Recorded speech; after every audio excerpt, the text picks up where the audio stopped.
Introducing our newest line, Thrive Life Snackies. We've packaged some of our healthiest, tastiest foods in convenient bags you can take anywhere. Strawberries, peaches, apples, mangoes, sweet corn, yogurt bites, and more, including a new product, Coconut Bites. Enjoy a Snackies box of 5 to 8 of your favorites for as low as $19.95. Snack food doesn't have to be junk food. Thrive Life Snackies.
So did we reach our 2018 goals?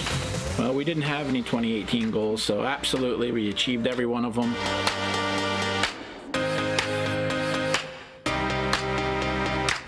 We purchased this house in March of 2018, moved in May of 2018. It was April.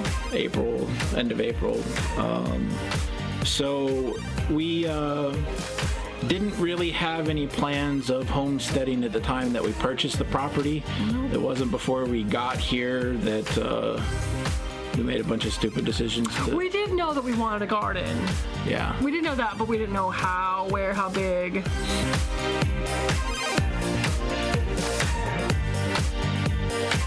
So we're building 8-foot by 4-foot growing beds. Our current plan is to have 10 of them.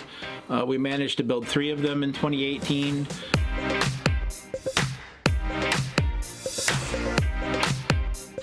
We also started keeping bees in 2018, which we didn't have any actual plans to do. I've been wanting to keep bees for years and had never done it.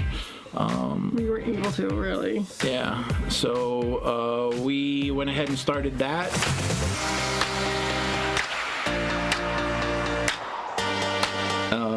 We also started keeping rabbits in 2018.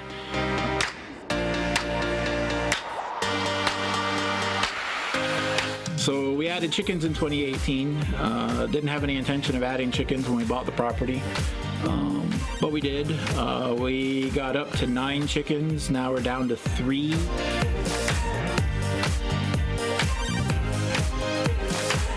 And the other big thing that we started in 2018 was this YouTube channel, which we also had no intention of starting.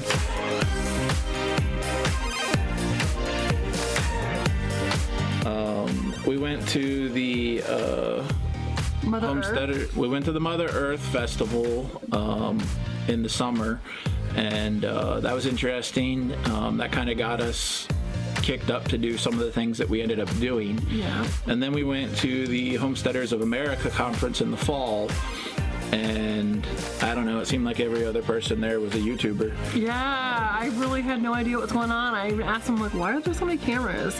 He's like, those are the YouTubers. And I'm like, the what? So here we are now, YouTubers. Yep.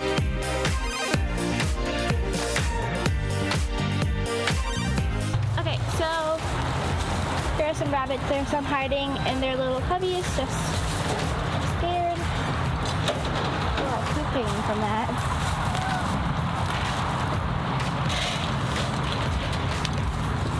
I give hers up to about the very top. Oh my god, there's so many bees that aren't ours. Stop me away. God, they're so close to me.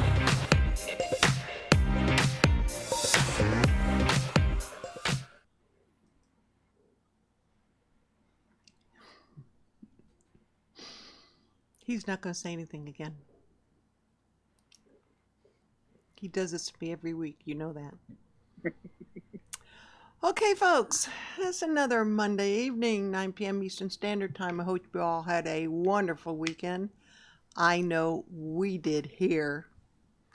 Smudge was in 7th heaven. He had 2 young ladies to shed on yesterday before they went home to Georgia. We went Saturday morning to Polk, Ohio, to Meyer Hatchery, where we ran into Sakima's Ridge. We went into one of our mods that we have had since the beginning of time, and I've never met her, and she lives 2 hours, Vina Troll Slayer, aka Ariel. And lo and behold, we found Big Bear Homestead from Georgia, here in Ohio, and at a place that if you blink, you don't even know you went through Polk. But we had a good day, and then we took a break from there, went 6 miles back into right before Ashland, and had lunch with Jess and Maya, Roots of Refuge. So we saw what they were taking home before any of you all did. And yeah, they spit, but they're adorable. But we'll keep Smudge. So we had a great weekend.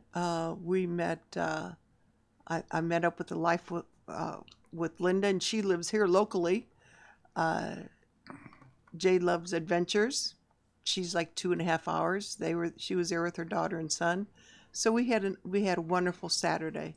I hope you all had a wonderful weekend. It poured here all weekend.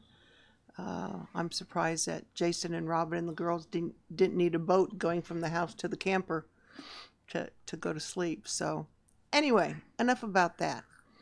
Well, it was like waterfront property. It was like waterfront property. Yeah, the backyard was flooded, I'll tell you that. So, thank you, Barefoot Adventures. I hope you enjoy us. We do this every week. We have a different guest on every week. It doesn't have to be homesteaders. We invite everybody. We don't discriminate.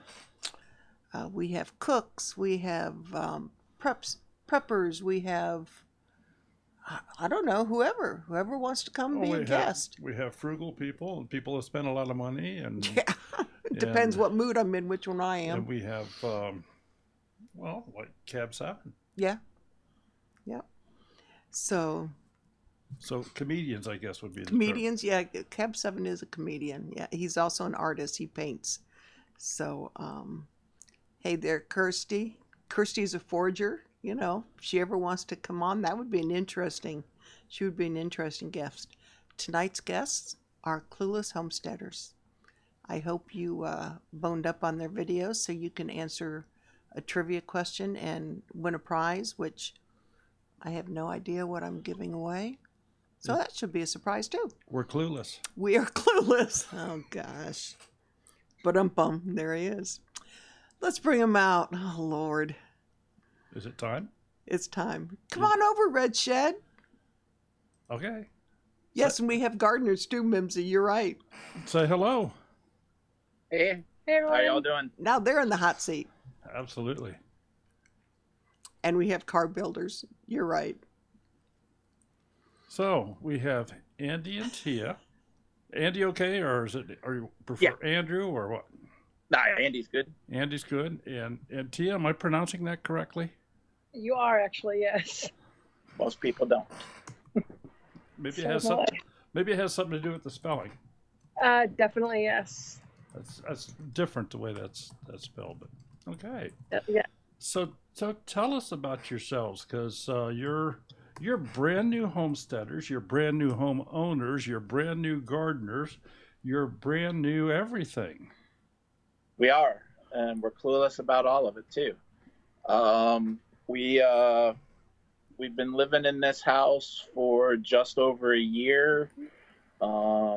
Basically been doing the homesteading thing for the last 7 or 8 months. I think we started in November, started the channel in November as well. Started it when we got back from the Homesteaders of America conference in Front Royal, Virginia last year. And just kind of to chronicle everything we're doing. My daughter's here part-time and with my ex part-time, so it was nice to be able to record some of this stuff and have her stay connected with what's going on when she's not around. And she loves being on YouTube, so it gave her an excuse to do that as well. So she was really happy with it. But yeah, we're new to all of this. Gardening and chickens and quail and rabbits and bees. And that's about everything we got going on right now, which is quite enough. Kirsty Ford just said the important thing is to start. Yep, that's true. Yeah. Yeah. Yes. You don't need to know what you're doing. Just start and we'll figure it. Well, share with the folks your general geographical area. Don't tell them your street address, but. Okay. We are in Central Virginia. Basically, if you know Virginia at all, we're about halfway between Richmond and Fredericksburg. Little place called Lake Anna, which is a large man-made lake out here. We're about an hour and a half from south of DC, I guess. About an hour down to Richmond. So we're in the middle of Central Virginia. Yeah, we're near lots of stuff, but still out and away from lots of stuff. Yeah. So how far are you from like Front Royal? It's about 45 minutes. Oh, you're a hop and a skip then. Yeah. When we drive in there in October, we can wave. Yeah. Absolutely. Yeah. Well, you won't be passing by us. We're on the opposite side of you. But you're close enough. Well, we don't know where we're camping, so who knows what way we will be going. I think they're going to have camping on site this year. We're not going to go into that right now. Oh, okay. Okay. We'll talk about that later. Okay. Yeah. I don't know the details of that. We stayed in a hotel last year. Yeah. So we had a Airbnb. Oh, that's nice. That's smart, yeah. Yeah, we have a friend out in Manassas, Haymarket, who is getting into doing the homesteading thing as well. So we'll be staying with them this year, and they're going to go to the conference with us for the first time. Now you guys are pretty close to a lake. Is that correct? Yeah. Yeah, we both of our neighbors are on the lake. We can see the lake about 6 to 8 months out of the year till the leaves get too heavy. Then we can't see it anymore from our deck. This is a little bit of a unique lake too, is it not? Yeah, it's a man-made lake. I'm not sure of the actual dimensions, but it's pretty large. It was they built it for a nuclear power plant, so the whole purpose of the lake was to cool the plant, and or I guess part of it was to cool the plant. It's much larger than that. But yeah, they basically just flooded a valley. I think it said it took 2.5 or 3 years to fill the lake. They were anticipating 5 or 6. It filled a lot faster than they expected. And they stocked it with some fish in the beginning, and it's a big fishing lake. A lot of bass fishing, crappie, catfish, a lot of recreational stuff, a lot of pontoon botes. Is there any concerns because of the primary purpose of the lake? No, not really. If there's a meltdown, we'll probably never know it, so that's good. If it's the target of a nuclear blast, we're close enough to DC that we're not going to know that either. So I think we're good. Oh, okay. I didn't know if the fish glowed when you caught them, or. Oh yeah, no. Actually, the nuclear plants are much better than the coal burning plants. The nice thing is that the water is warm around the plants, so the fish feed year round. They grow year round, so you get a lot bigger fish. Okay. We're close to the Potomac River. There's a coal-powered plant on the Potomac, and they have some of the best bass fishing in the area. They have several huge tournaments up there where I work, just down the river from there. I work at a naval base over in Maryland, and they have huge bass fishing tournaments over there because the fish are able to grow year round because of the warmer water. They have lots of fishing tournaments here on Lake Anna too, so. Yeah. Well, that's kind of interesting. How big is your property? We're on 1.14 acres, I think. Just a little bit above an acre. And about half of it is heavily wooded with a really steep slope. So we're really only working with somewhere between 1/2 and 3/4 of an acre for actual usable property. Okay. Yeah. Now, I know because I'm the one that made your little promo video there, but you're... Yeah, we had a little bit of trouble with the gardening in that we have so much tree cover here. It's a little difficult to get as much sunlight as we'd like to get. We get enough. I mean, I've got 6-foot tomato plants out there at the moment. So, I mean, things grow, but it's just not as nice as I would like. We have a friend who is about 2 miles from us, and all of his stuff started fruiting a month ago. And he's only 2 miles away, and it's because he doesn't have any trees on his property. He's got direct sunlight all day long. Mm-hmm. So, drastic difference in a very small. But you became a beekeeper last year. Yes, started last year. Started off with 3 hives. Managed to get one of them through the winter. I'm up to 5 hives at the moment. We'll see what we end up with next year. But yeah, I've been learning a lot, self-taught, all of that from books and YouTube. I did take a class 2 weeks ago on queen rearing, which was very interesting. We were grafting queen eggs and queen cells, and so I'm going to try to do some of that later this year and get that up on our channel. Really interesting stuff. But yeah, to me, the bees have been the most interesting thing that I've done. Just in and of themselves, they're just so interesting how they function and how they're able to work, and the maturity, the levels that they go through for their maturity. Where they start off as nurse bees, then become forager bees, and then they're dead. The average bee only lives for 6 weeks. They're constantly replacing themselves.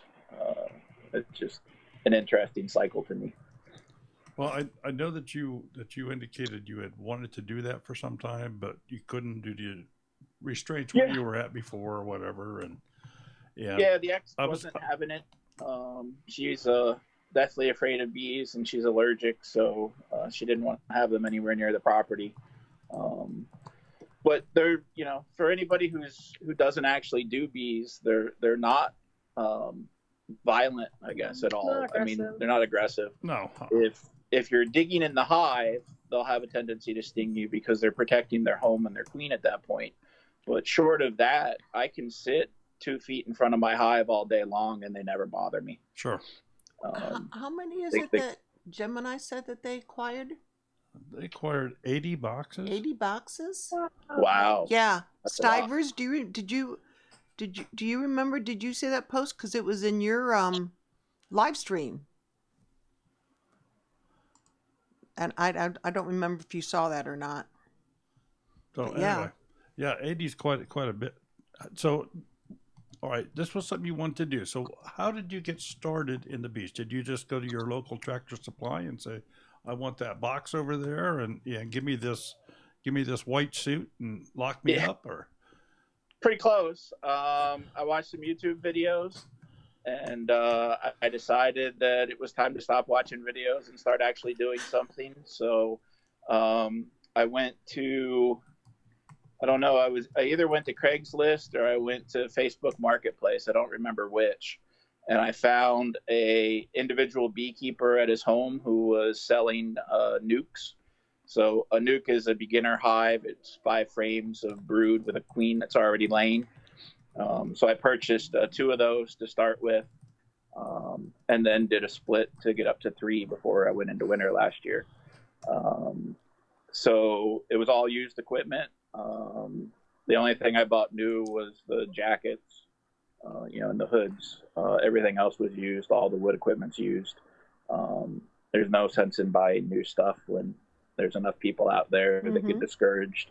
They have a hard winter, they lose a lot of hives, and they just get discouraged and want to quit. The White Picket Fence is asking, are you in a bee club, and who do you watch for beekeeping knowledge? I'm not currently in a bee club. I went to just 3 or 4 weeks ago, they had the Virginia State Beekeepers Association conference in Fredericksburg, which is about a 45-minute drive from our house. So I went to the conference there. I got into contact with the local bee club there, and I'll be joining them in July when I make their next meeting. I watch quite a few bee channels. They can put me on the spot trying to think of the names of them because I'm subscribed to them all. They just pop up in my feed, and I watch their videos as they flow in. But Barnyard Bees is one. That guy's extremely knowledgeable. David at Barnyard Bees. I think he's in Georgia or South Carolina. He's really good. And the Fat Bee Man has some really good videos. And then there's several other people out there that are just entertaining to watch as far as bees are concerned. There's Mr. Ed and Dirt Rooster. There's quite a few. And I've had a lot of conversation on different beekeeping stuff with Dan Ski. He's got a really good channel too. He's in Texas. And Overlook Valley is suggesting you to watch the Homestead. Yes. So she wasn't the Homestead before. She changed her name recently. Correct. But that's Kaylee. She's it is in Kaylee. Front Royal. Mm-hmm. Yep. Oh, okay. Yep. Yeah. I watch her as well. She caught a couple of swarms this year, which was really nice. And there's others out there that the beekeeping is not their primary thing, but they're pretty darn good at it, like VW Family Farm. Yes, So I watch VW. They are great people. They are. We were one of the couple that got onto their when they were showing other YouTube channels early on with their free Friday or free $3.99 Friday before they had to discontinue that. So we were lucky to get in under the gun on that one. But they're great. And Big Bear Homestead. I watched Big Bear. We saw Big Bear last year. I went to his trapping seminar at the Homesteaders of America. HOA, yeah. They'll be there this year. Yep. And they're in Georgia, right? Yes. Yeah. So, I watch them pretty regularly. We have a difficulty sometimes catching a lot of the live streams. Oh, yeah, with work being and everything. Being on the East Coast, I wake up at 4 a.m. to go to work. So I'm usually asleep by 8 or 8:30 at night. And most live streams are 9 o'clock or later for our time zone. So I don't get to catch a lot of them. So we're keeping you up extra late tonight. Yeah, that's fine. A little. Tomorrow is our last day of work this week. We're flying out to Oregon on Wednesday morning. So we only have one more day to get through. So cool. We can be tired for that. That's fine. So Tia, you're being very quiet. Yeah. Oh, I'm just letting him talk because he's good at talking. And if I let him talk in these situations, then I learn stuff that I didn't know. So, like, I didn't know he was joining the Beekeeper Association next month because I just find things out. So, as long as I listen to him and we have a situation like this, then I learn quite a bit. So. So, are you also taking up the reins of beekeeping? I haven't necessarily. So, I don't know how to answer that. I want to. I need to become more involved with it. This year, I've gone out there. I'll help him smoke the bees sometimes, but that's kind of his thing, and I like watching him in the element. But I do want to learn because I think it's important. And we're doing this together, so I don't want everything to fall on him. But I help him with, I guess, everything else around here. I haven't handled the rabbits too much just because of their claws. Every time he touches them, he gets scratched and he comes out bloody. So those nails that are super sharp. So, but no, I want to get into the beekeeping. I have a suit, so I'll wear that on occasion. And that's really where we are, I guess, with that. Gemini Homestead is asking, did you design your chicken water barrel? Yeah, basically. I don't believe I had seen one anywhere else. Although I'm sure I'm not the first person to do it. I've seen quite a few people that use the 5-gallon bucket. And to me, that just wasn't enough. So I went with the barrel. I put it on the side of the chicken coop with a really cheap gutter that I used, and was able to capture rainwater that way to help. It's basically the 5-gallon bucket design that you see on most of the YouTube channels, just in a 55-gallon version. And it works though because it's been raining a lot lately, so they've always got water. And we have another couple of bowls around the yard where they can get water too. So if they run out, we're not worried because they're constantly around the water barrel. They go through a few gallons a day though, for sure. Oh yes. So where are you at with your chickens today? I don't know. We've got 30-ish of them out there. I don't know. I've completely lost count at this point. Yeah, I'd say about 30. Yeah, we've lost count. They're never all in the same spot. We started the chickens last year in April, I think it was, and we got 7, and we were good. We were good with them. So in the very beginning, we would lock them up every night, and then we kind of got relaxed with it, and they would put themselves up, and there weren't any problems with anything. And this past December, that changed when they started getting picked off one by one, but we didn't know what it was. So we weren't sure if it was hawks, if it was, raccoon or fox or coyote or whatever. So when they started disappearing, we put game cameras up. and learned that it was a raccoon. And we eventually got a raccoon trap, and I believe we have a video up because we caught the culprit, and that's the one that I guess like lunged at Andy and had untwisted the wire.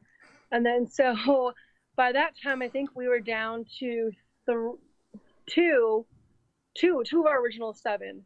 And then we still have those 2. And then Andy found a really good deal on some speckled Sussexes.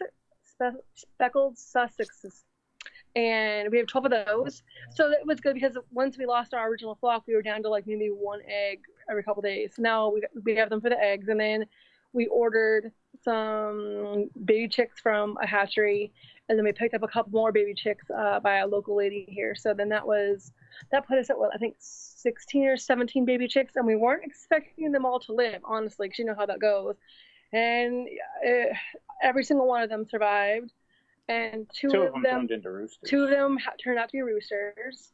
And so we were able to rehome them. And then, yeah, so they haven't started laying yet.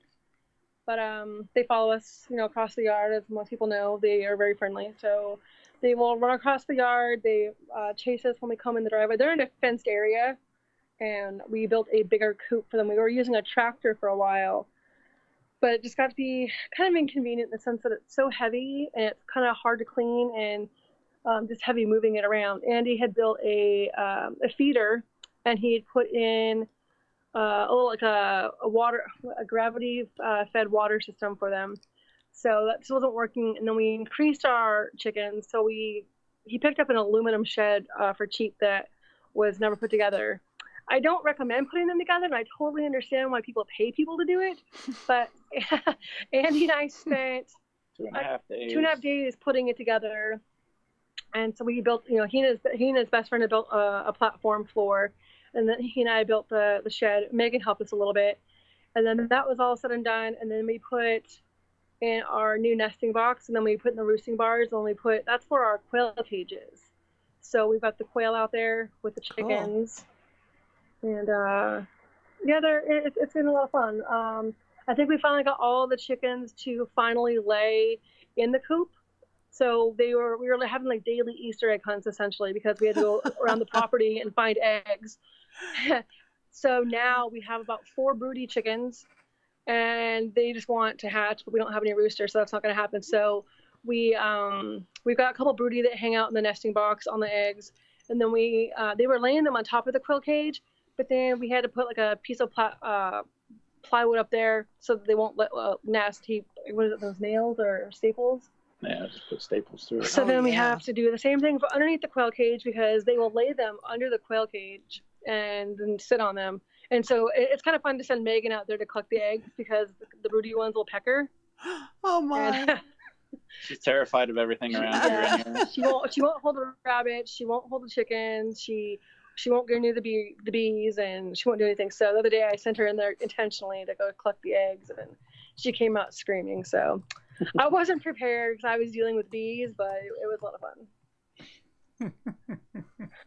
In her defense, she was with me when I picked the rabbits up at a local swap, and as I was carrying them out to the car where I had the cage, one of them got loose in my hand and climbed up my head and tore the side of my face and ear up, and I was covered in blood for the rest of the day. So she thinks that she was terrified of them after that. Oh my! So, whose idea was it to become a homesteader? Who made the first move? Who started?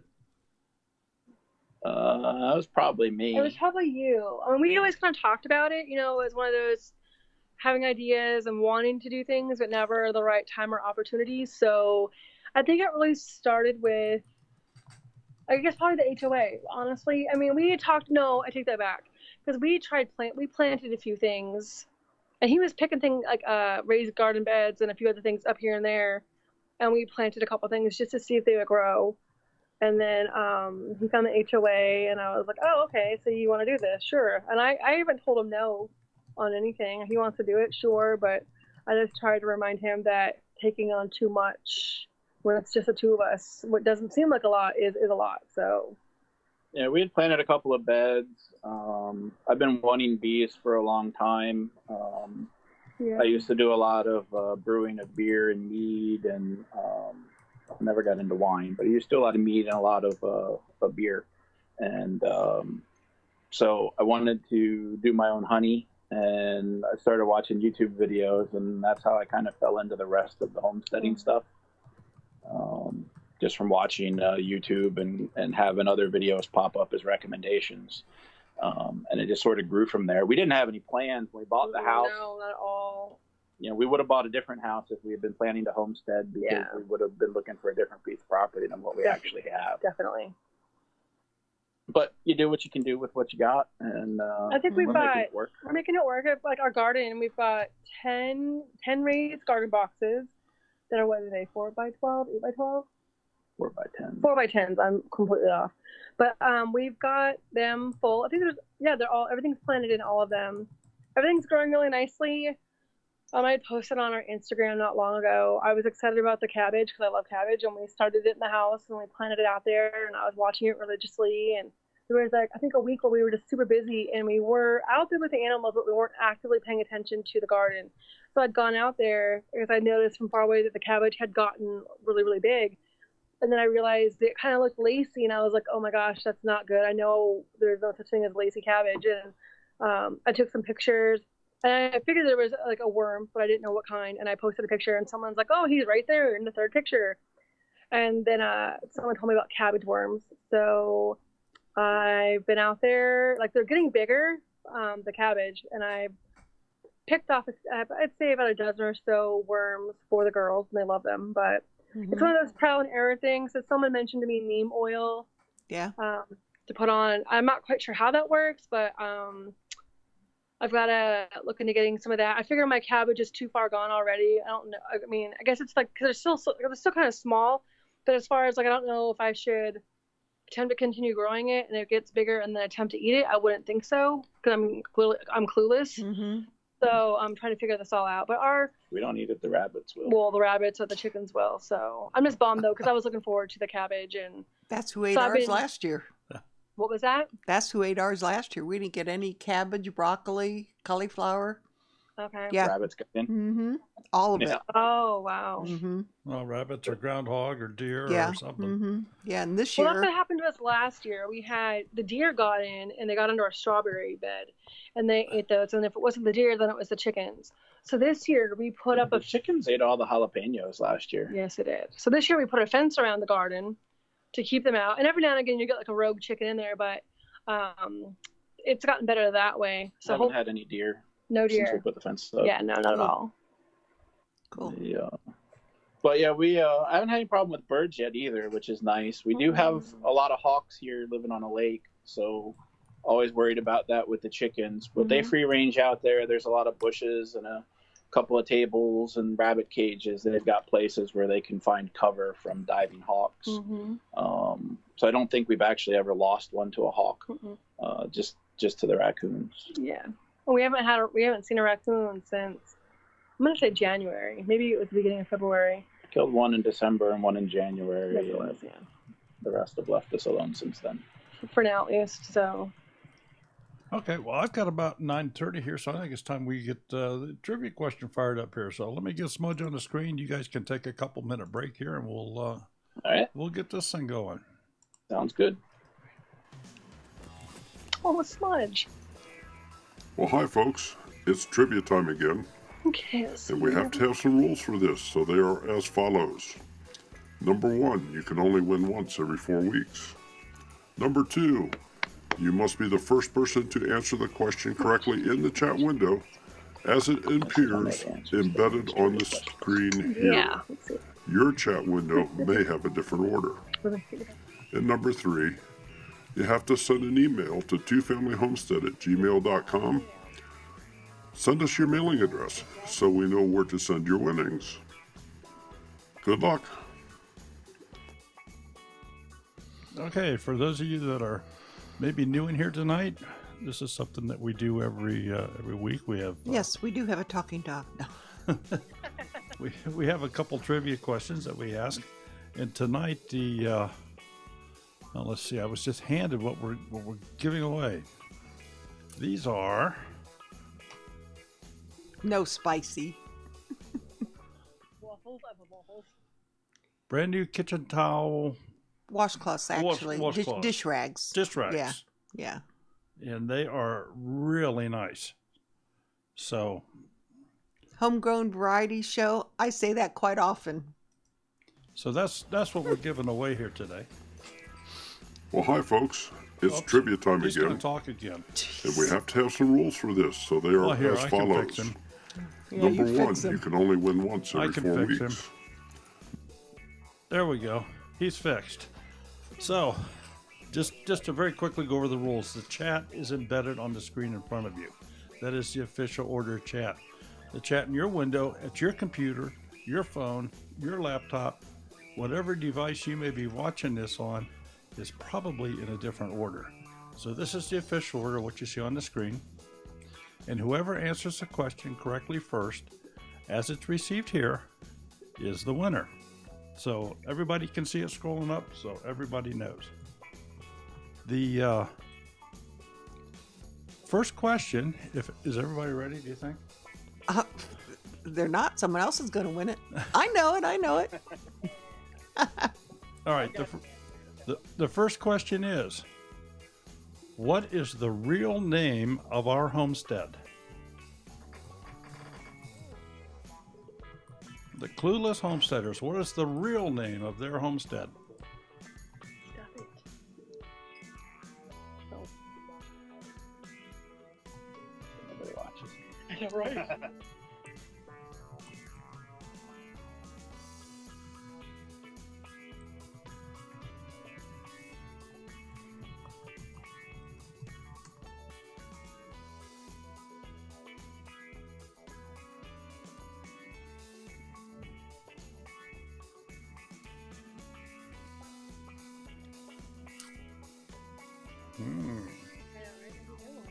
What is the real name of our homestead? White picket fence. Got it. There we go. Sky got it. All right, white picket fence. Go Bucks. Oh, sorry.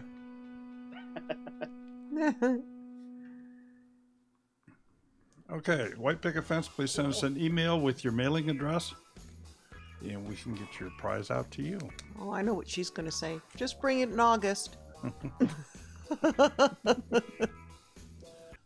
Okay, so we've got them back on here again with us. I have the phone line open. If anybody would like to call in, ask them a question directly, just say hello or anything else you'd like to do within reason. I can only take one caller at a time. So somebody needs to call in right now and make sure it's working. Oh, Off Kilter Homestead, at this point, there is no doubt in my mind. Yeah.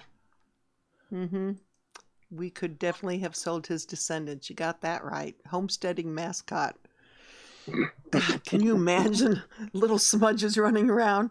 That's a scary thought. Is there such a thing as a little smudge?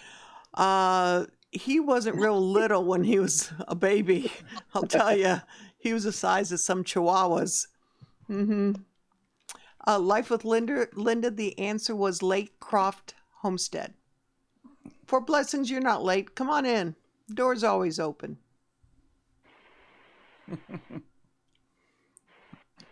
Okay, so what's next on your plans for this He's year? been talking about a worm farm. Okay. Yeah.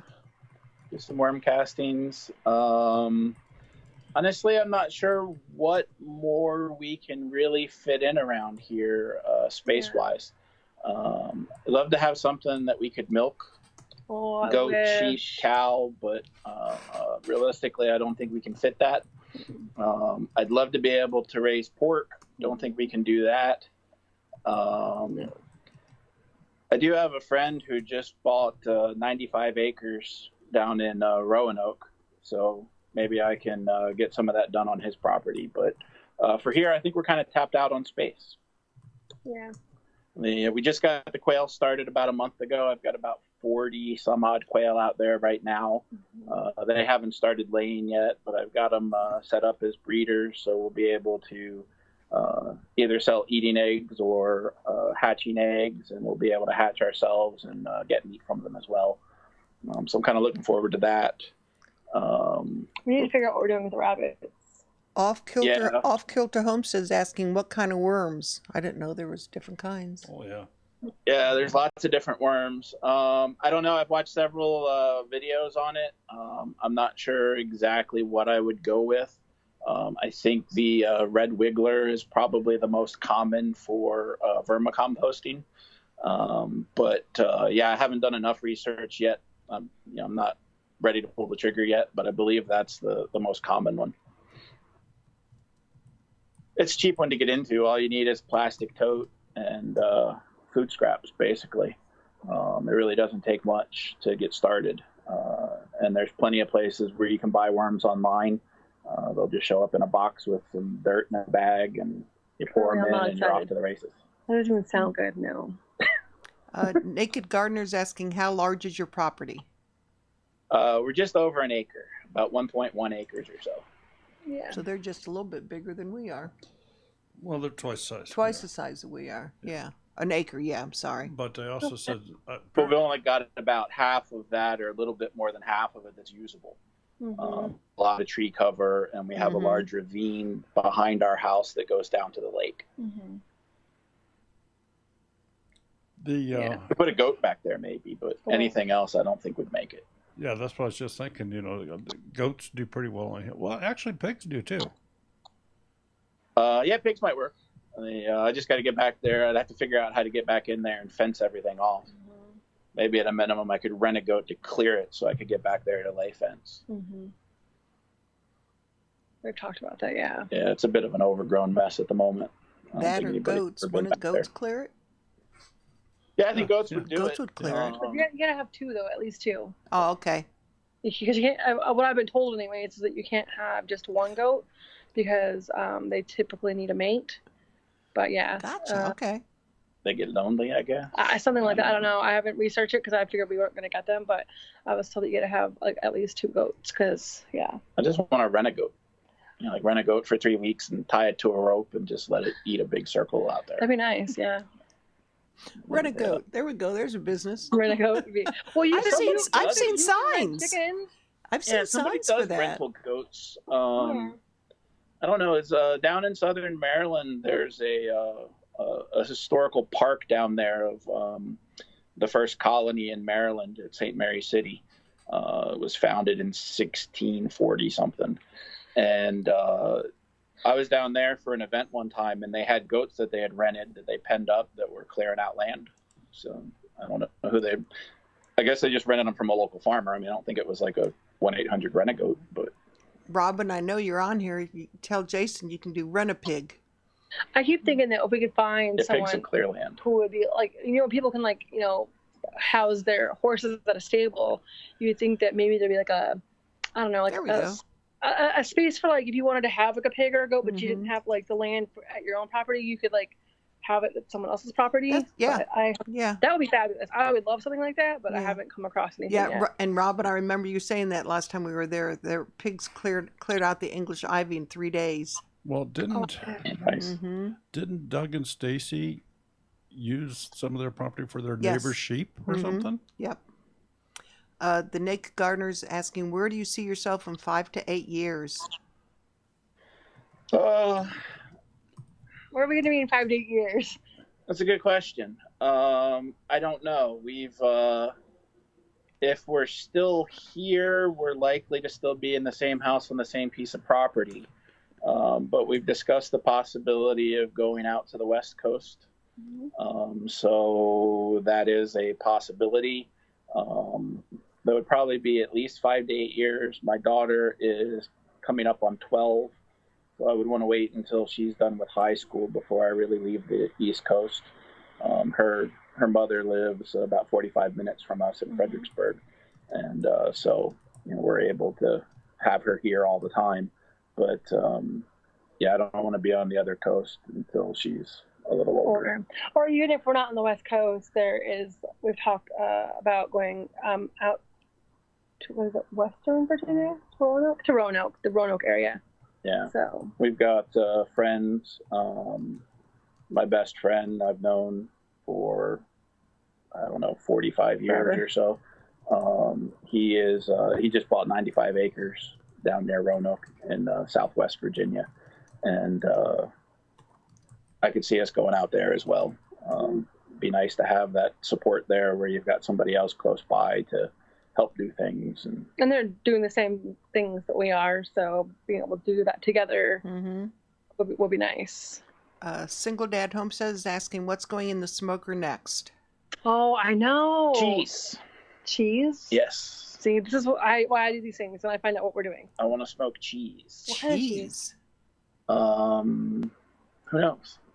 Some Havarti and some Munster. Never tried that. Cheddar But no, I think when we do meat next, honestly, I want to smoke some salmon. And salmon on a cedar plank is awesome.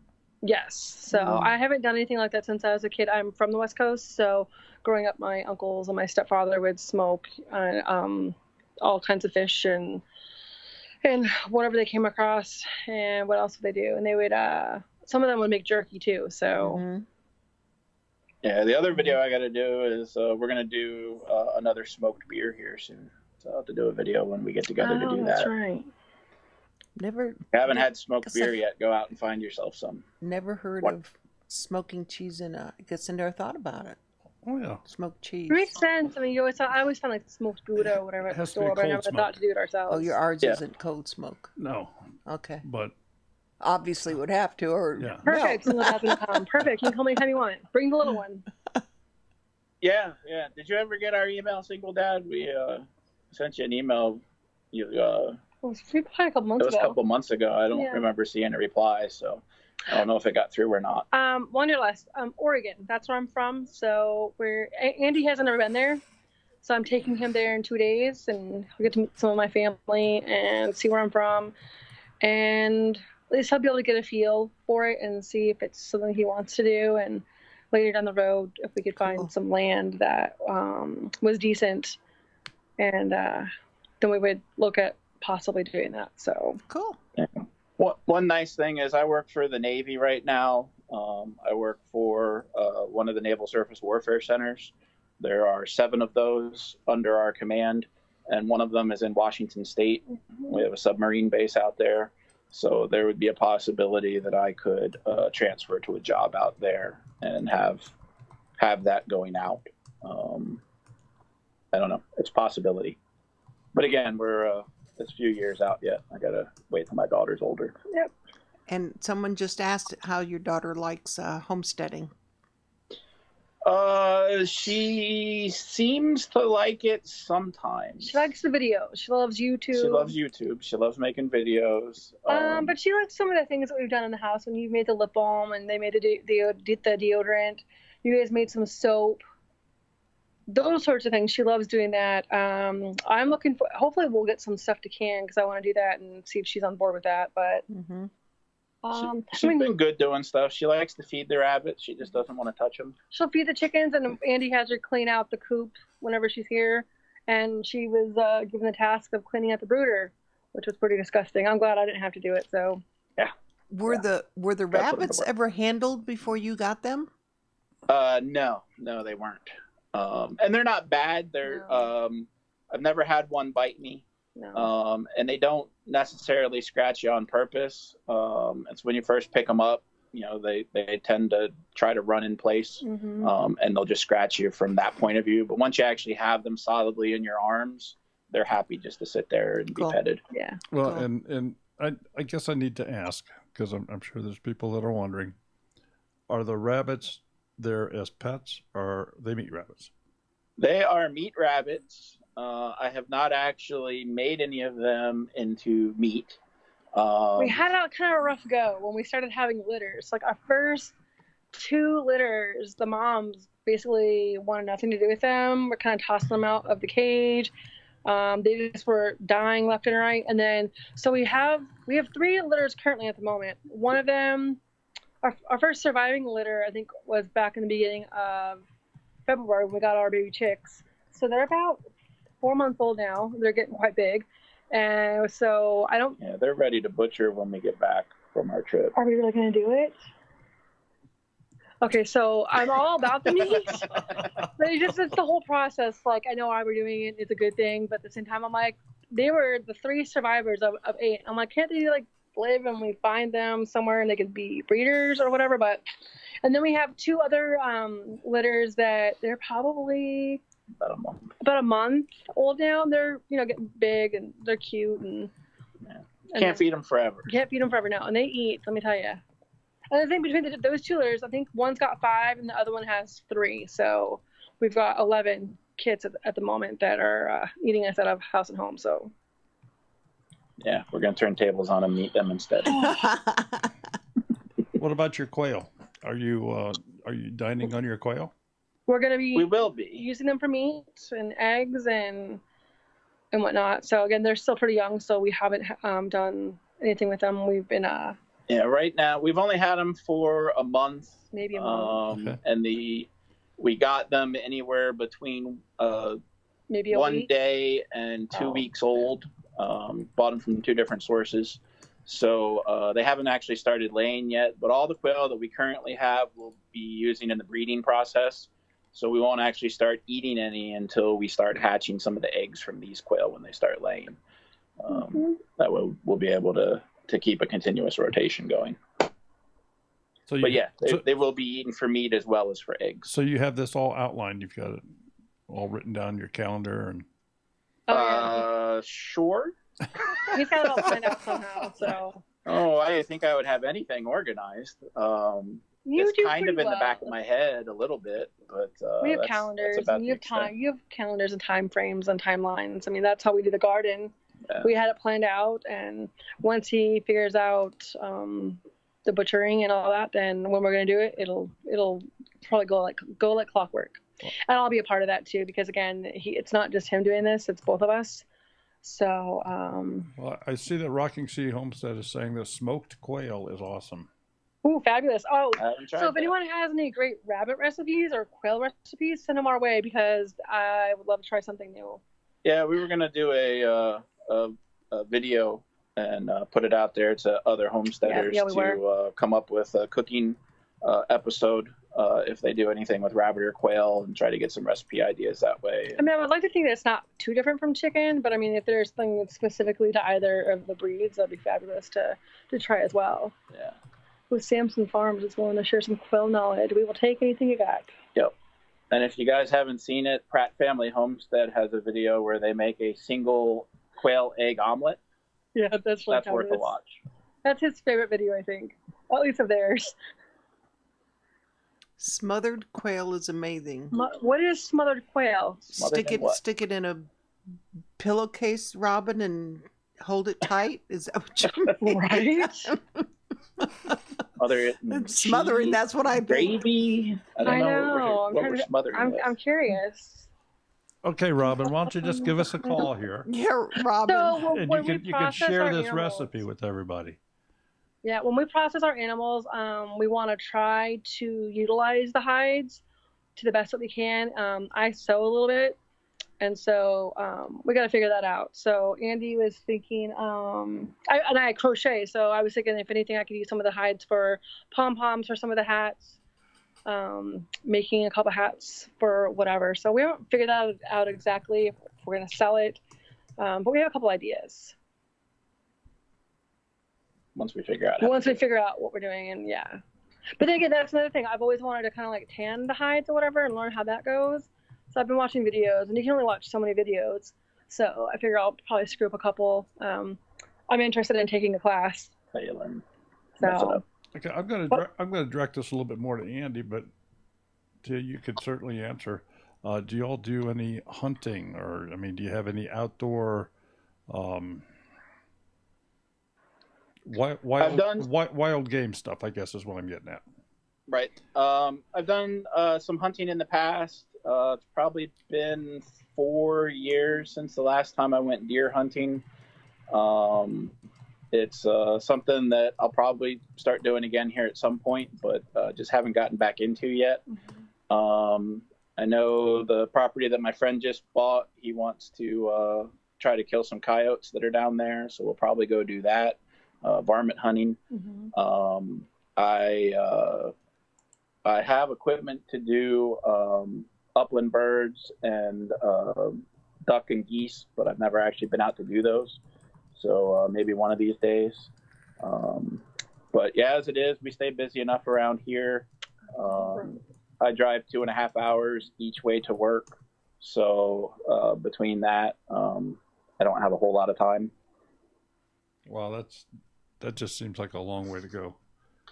It is, but that gives me the ability to live out here at the lake where we're away from everybody, and I like that. So I put up with it. It's, we're in the DC area. I could work a lot closer to home and still take 2.5 hours to get there if I were to be on the 95 corridor, which is, the largest parking lot on the East Coast, I think. I do back roads the entire way to work, so I'm 55, 60 miles an hour the entire trip. So even though it's 2.5 hours, it's a lot of miles. It doesn't feel bad when you're actually driving it. If I were in stop and go traffic at 2 miles an hour for 2.5 hours, I would shoot someone. I can definitely feel that. Yeah. Not interested in that. Yeah. Well, I know that. Yeah, 2.5 hours. I know a lot of people will obtain a few ducks, or maybe some guineas, or different things like that to complement their chickens. Do you have any thoughts on that, or? Yeah, I would love to have guineas. They're a little loud. Where we are currently, we have a homeowners association in the neighborhood here, and they don't really have any rules. They just exist because we have a boat ramp for the lake that's part of the neighborhood. So they had to have an organization to collect money to keep that up. So we pay $100 a year to the HOA, and they have no rules of their own. They had 3 rules in the covenant, and they were all taken off the county's website, and which was your dog has to be on a leash or behind a fence, your grass can't be over 18 inches tall, and you can't have a car with no engine parked in your driveway for more than 30 days. So I figured I could live with those. Normally I don't like HOAs, but I could put up with those rules. And the county has rules in that you can't have a rooster unless you have 5 acres, and it's because of a noise ordinance.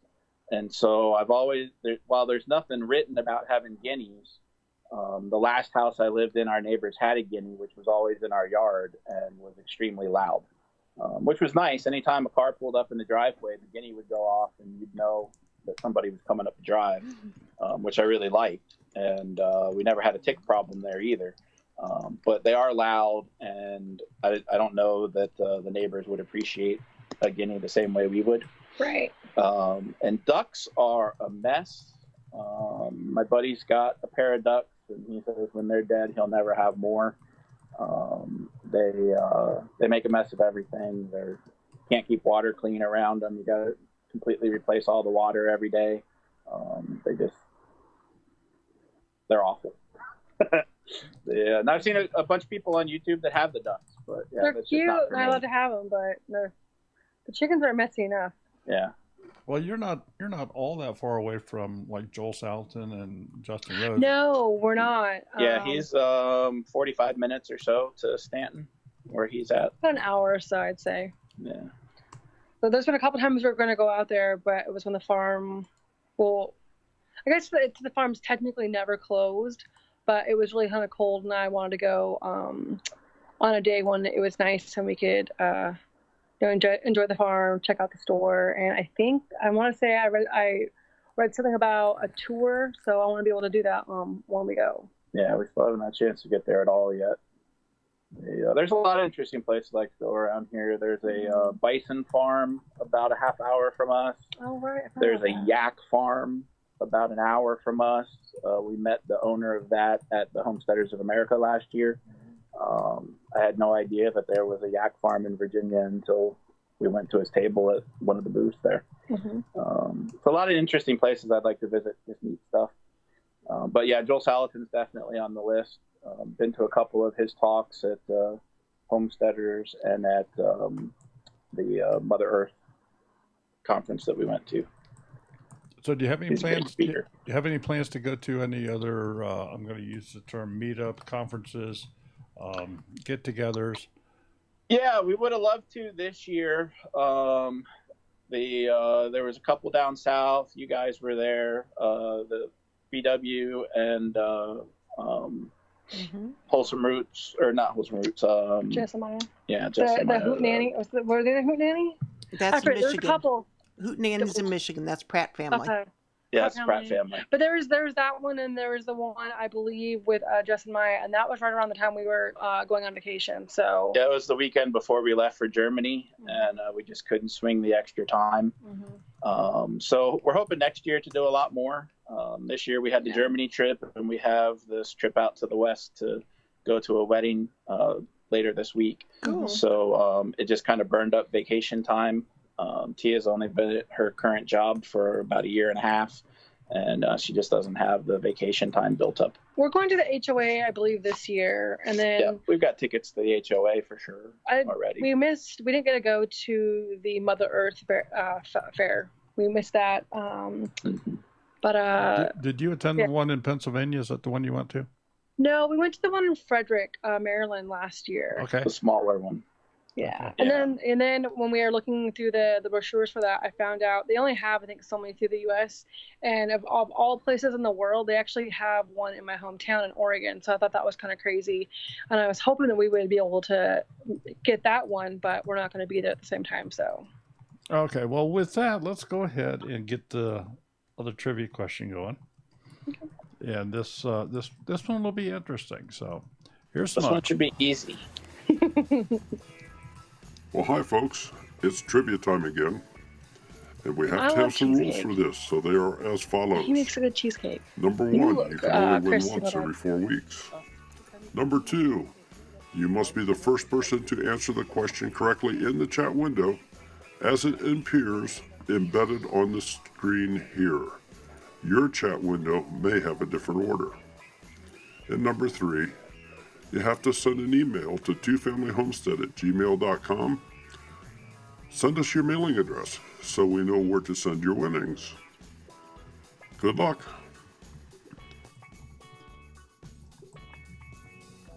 Okay, folks. And again, the official order chat is on the screen.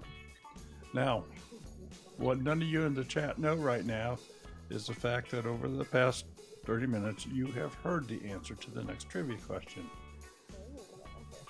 So, we will see how observant everybody has been. Are you ready? Yeah. What is Tia's home state?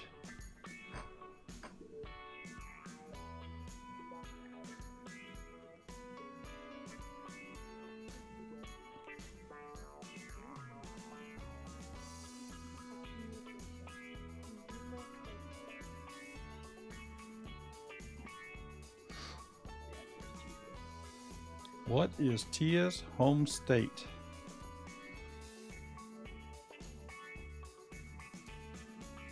There we go. Barefoot Mama, The Barefoot Mama. Oregon. Well, we'll have to ask her, is it Oregon or Oregon? It's Oregon. Oregon. Oregon, yeah. All right. Okay. Send us an email, if you would, please, with your mailing address, and we'll get your prize out to you. And again, I'll remind the folks the phone number is up on the screen. I'm hoping that the phone's working, but nobody's called. And I'm a little bit, I don't know if it's broke or what. So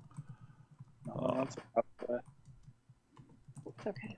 we'll get Robin, or we'll get Stivers, or somebody to give us a call. Stivers here. left. Oh, Stivers left? Yep. Well, But- we'll get Robin or Yep, Jason the one or she somebody. grew up in, you got it. Yeah. Yeah. So I Well- have to ask, if you were from way over there, how did you wind up way over here? Well, I left Oregon when I was 18 to prove my independence to my family, and I went to New Jersey, and I was a nanny for about 20 years. Cool. And then my dad moved to Virginia about 15 years ago, and I moved down here 3 years ago to help take care of my grandmother. So here I am. I like Virginia, and I used to come down on the weekends, and I'd come for like a couple weeks at a time in the holidays, and it just made sense. So I was kind of over the rat race up north and the people, and so I like it here, and it reminds me a lot of Oregon. You'll be getting a phone call. He said that's all you had to say. Stand by. All right. Oh, Lord, yes, Brenda, you could always order pizza. Can't order pizza here. No. Oh, the first time Daryl did this phone thing, Brenda was the first one, and she called in and ordered a possum pizza. Oh my goodness. This is Daryl. Who's calling, please? Hello, hello. Hello, hello. You asked for me to call, and I call. There he is, Big Bear himself. Yeah, we miss you guys already. Oh, you know we miss you. When I tried getting you to come back, you weren't even gone an hour. Yeah, well, my phone died, and I was on the phone. And so my phone died, and you wouldn't turn had to around. Charge it back up. Oh, excuses. And I was just too lazy to go out to the schoolhouse. I ain't even gonna lie. I'm behind in my YouTube watching here for the last week and a half or so. You had your gathering last week in Georgia? That was last weekend? What was that, 2 weeks ago? That was Memorial Day weekend. Okay. Memorial Day week. Yeah, so that was like a long. You're way behind. I am way behind. Yeah, they were just here in Ohio this weekend. Yeah. Okay. Yeah, Mama Bear. You ran into him. I wasn't Yeah, sure. yeah. Mama Bear came home with 7 turkeys. Wow. Nice. Yeah, we're not talking about the turkey. Yep. She walked in the vendor's tent with this walk of shame. had a box, and her head was down.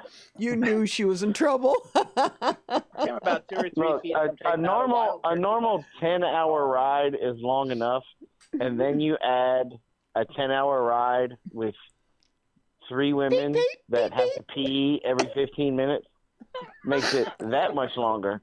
And then it makes it even longer on the way home when the entire ride, all you hear is beep, beep, beep, beep, cheep, cheep, cheep, cheep. Oh, wow. Well, the passenger in the rear middle seat didn't make any noise. Yeah, he was the only one that was quiet. Yeah, because you're hanging him up on the wall tomorrow. Yeah, but he did. Hey, he did slide down and pop Dessa in the head a couple times. Oh, I bet. I saw her sleeping. I mean, I don't know how she didn't have a kink in her neck when she woke up. Look, she just hugged on that deer head and went right to sleep. Yes, she she didn't did. even care. Yes, she did. Yeah, yeah, that's right. Carol's the one that had her head fall forward. Gosh. Well, Andy, I'm sure that if you have any questions about trapping or even your bee stuff or, getting your rabbits and chickens harvested, the fellow on the phone here could certainly help you out. I want to say we were talking to him at the HOA last year about that, and then we Yeah, I did a seminar last year on trapping at the HOA, and that's what I used to pick up the 2 raccoon that I got here this year. Yes, they're right there. Why are they in the house, not out there? Those are 2 more. Oh, okay. See, so I do know what I'm talking about. He took my teachings and he caught 2 raccoons. We're So all you haters. We're talking about. Yeah. You know what you're talking about. So, but my answer would be to any question would be just watch my videos and don't do what I did. We've done that, so that's good. Well, you want to know what not to do? You got to go watch the video where I went out and played with the first raccoon. Yeah. Unfortunately, Tia wasn't out there filming it. I had the camera in my hand, and I was using dog proofs. And I set a T-post in the ground, attached the dog proof to the T-post with a piece of wire. And I guess the raccoon had been in there for a few hours. He had worked a wire loose, which I didn't realize. So I got down in his face with the camera, which had the big, the rabbit microphone thing on it. He didn't care for that. He decided to charge. I realized, I stood up and started to back up a foot or 2, and then I realized he wasn't attached to the T-post anymore, fell flat on my ass, camera went across the yard, and I ended up drawing a 9mm and shooting in between my legs while laying on my back. Oh like my I was in a Hollywood gosh. movie. And At least he was prepared. unfortunately, you don't get any of that on camera because the camera flew across the yard. So you get If to see that him would have charge been the on camera. film, y'all's channel would be bigger than Jess and Jeremiah's. Jeez, Right? That would have been short internet gold right there. I'm not sure if I could have shown it anyway because you know how YouTube is, but It's all they only allow it's so all in the much. editing, Andy. It's all in the editing. that's right. Yeah. Which I am no expert at. So now that you've done that once for the practice, you can do it again. Yeah, There you go. yeah. That's. I'll shoot myself in the knee or something. I'm sure, but yeah. Which could probably be YouTube gold as well. I've seen the ATF officer that shot himself in the foot while he was at a school, so I suppose I could get away with that as well. Anything will go viral if it goes wrong. There you go. Anything. J-No Zero did that one time. He used trapping wire to secure his coon cuff, and I joke with him because now I tell him that there's a raccoon running around Ohio somewhere looking like Captain Hook because it's got the coon cuff on there because it was the biggest print I have ever seen, and J-No said it was the biggest one he ever saw. Wow. And it just snapped. And he did the trap. Now, trapping wire is 14 gauge, like rebar wire. Right. And he wrapped it like 5 or 6 times. And it snapped it. Wow. That's a big raccoon. Mine didn't snap, but it just managed to move it enough that, where I had it twisted. You twisted it like 7 or 8 times, and it wasn't like easy. Like, I wouldn't have been able to twist it, and he had to really put some oomph into it. So I am surprised that he got it untwisted. So what do you recommend? Because that's not what we use, right? Something better? Yeah, I use trapping wire for mine. Didn't I show you guys the airline cable trick last year? Did you guys not see that? No. Yeah, basically, are you guys coming to the HOA again this year? Yes, yes. Okay, I'll show you exactly what I'm talking about at the HOA. But basically, I use what is it? It's like 3/16 or 1/4 airline cable. I make a big loop, and I secure the loop, and then I hook it to the bottom swivel with a tiny loop. And then I can wrap that around a tree, around a T-post, around a fence post, and then I just secure it down on itself. I run the trap, I basically run it around the tree, run the trap through the big loop, secure it down, and then set the trap. And I've only had out of 20 plus years trapping, and the coon cuff has only been around maybe a decade now, maybe a little bit longer. Right. I know Robin and I've been married 15 years, and it came out, I want to say after we've been married 3 or 4 years. And okay. Yeah, the first one I had ever seen was when you did the presentation. Yeah, me too. As soon as it came out on the market, we grabbed it, and because it's great for nuisance wildlife work, which makes it great for homesteaders. But the whole key is to try to be able to set it fast because time is money when you're doing nuisance wildlife work. Mm-hmm. Excuse me. And the only one I ever had pull out was on a trap line of mine that I was trapping for fur, and he used the airline cable like he was a lineman, and he hopped up the tree and then basically kind of jumped off and hung there until his arms slipped out. But then he just went down 3 trees later, and I caught him by the other paw, and he didn't move that time. That was the only time I ever had one flip out, whether it was the Duke or the Freedom brand. I absolutely love those coon cuffs. And especially as homesteaders, because if you're going to have an encounter with a predator, 9 times out of 10, it's going to be a possum, because possums roam and they're scavengers. And so they will be the ones that, quote unquote, stumble across your chicken coop or stumble across your egg mobile. Everybody else, I kind of hate to tell people that they kind of brought the predators to the chicken coop, and but that's all going to be in my DVD and my classes and stuff. So y'all come to the HOA and sign up for my class on Thursday. Jason, you're also going to get my yes. Jason, there seems to be some rumbling out here in the chat. Something about a trapping contest that's got you real scared or something. Oh, single dad already talking trash. Uh-huh. We ain't even made the rules or the point system, and he's already talking smack. See, I was gonna be nice and eat. See, we stopped at single dad's place on the way home, and yeah, he's got some nice little honey holes, but I'm still gonna smoke him. And I'm not even. I was just trying to be polite up there so he didn't get scared and not do the competition, because it's gonna be me, single dad, and Ben from VW Family Farms. And if anybody else wants to enter the if you dare, want to enter the competition, just let me know, because we're going to make a point system. And basically it's going to run from December 1st, because I think mine is the one that opens up the latest. So we're going from my trapping season, which is December 1st, to the last day in February. And so coyotes are going to be worth so many points. Beavers are going to be worth so many points. And we're going to go on down the line. Now, I may give cool points because, single dad, he's going to fall in his creek. So if he gets that on film, he may get a few extra points. Yeah, but Sakima Ridge, yours are live. Yours aren't up on the wall, right? Sakima's Ridge said everyone is trapping raccoons. We have 5 living in our living room. I remember when they were our guests, they had pet raccoons. It's like, all righty then. Mm-hmm. I never had pet raccoons. My grandfather had pet skunks on his farm. Remember those as a kid? They were interesting. Well, see, I've heard, and my dad swears by it, that skunks are an awesome pet.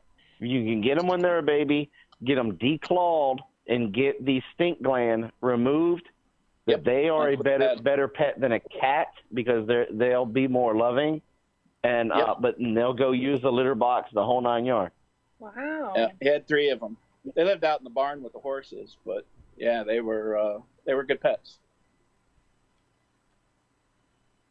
See, I heard that was true. Because see, I heard raccoons are great when they're little, but as they get older, their biology turns, and because they're nocturnal, you've got to put them up at night in a very secure pen, or they'll tear up the house. Mm-hmm. Right, that makes sense. Yeah. I've never experienced raccoons up close. I experienced the possum up close once. Climbed up a fence. He was sitting up on top of the fence post. That was an experience. I won't do that again. You said you didn't have an experience with the raccoon, but you did out in the front yard. Oh, well, that was. See, I wasn't gonna bring that up. I was just gonna let that story fade, let it fade in the history, not to bring it up again. But your wife did that to you. We got to see where this trapping competition goes, because I want Ben to bring some beaver burgers up with him. I heard an awful lot of talk about beaver burger. Where are you guys located? We're in Virginia, Central Virginia. Virginia? They're not that far from the Front Royal, Jason. Yeah, they're 45 minutes from the HOA. Look, you guys just need to plan on coming down here, and we'll feed you as much beaver as you want. All right, we can make that happen. I'm glad they haven't cooked it when we came down. We're in the northeast part. We're basically right on the Georgia-South Carolina line. We're in a little town called Elberton. We're about 45 minutes east of Athens and about 30 minutes west of Anderson, South Carolina. All right. Yeah, I used to live in Marietta and lived in downtown Atlanta for a while, so I'm familiar with Athens. Yeah, there you go. So we're talking about, since we've got all of these wonderful, beautiful turkeys now, we're talking about having a big Thanksgiving get-together here, a big Thanksgiving meal where we're going to bake and fry a bunch of these turkeys, and everybody come down. We'll put some beaver on there, and if this hunt comes through where we get to go, and because I know I'm going to get my elk. I don't know about single dad. I heard he's not a very good shot, so he'll probably miss. And that's the rumor these days. That's good. Yes, Homestead land, they really do for real. Mm-hmm.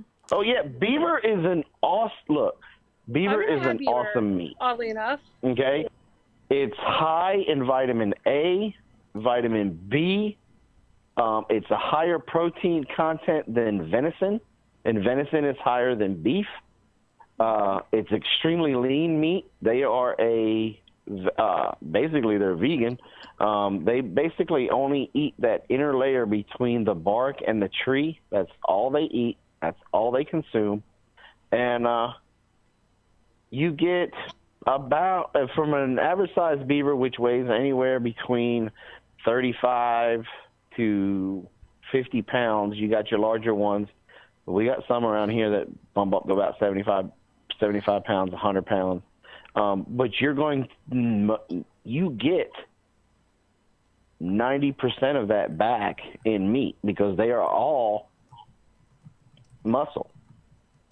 They got very big muscles in their jowl because they're constantly chewing on trees. Their legs, their back is extremely thick muscle because they've got to operate that tail.